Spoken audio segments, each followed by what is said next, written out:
We're going to start out by following the riverbed for some time this morning, so we'll be climbing over a lot of these boulders, and then at some point later on get back up into the jungle and start heading over a range of hills. Trekking through the jungle was extremely tough. The trails are virtually non-existent. Everything was wet and slippery. The hillsides in this area are probably about 60-degree angle. Here's the type of jungle we've been trekking through for the last hour or so. Steep and dense. Very similar to the jungles of northern Burma. Joe and Rich had encountered,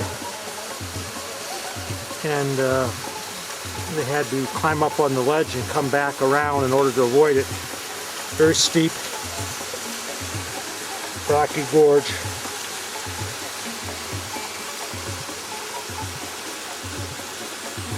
Eventually going all the way down to the Klong River, way down there. We're following the lead porter up this creek bed.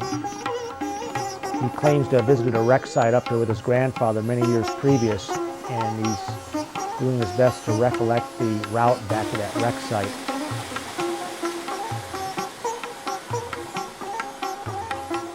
You can see the porter's located an overhanging rock ledge that would serve as a good campsite.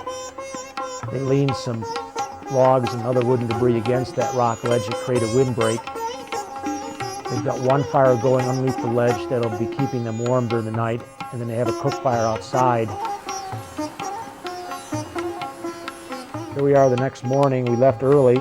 We broke camp, loaded up the tents, and it's our goal to set one more camp.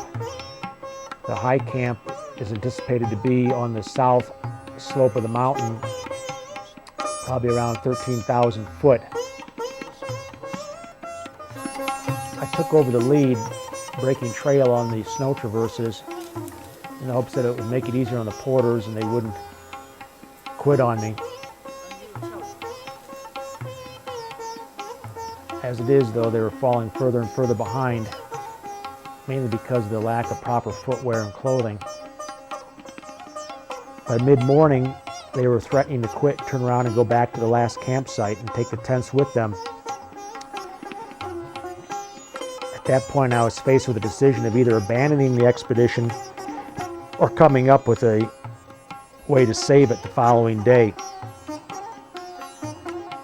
I decided that I would return the next day with just the lead guide, the one who supposedly has been to this wreck a number of years ago.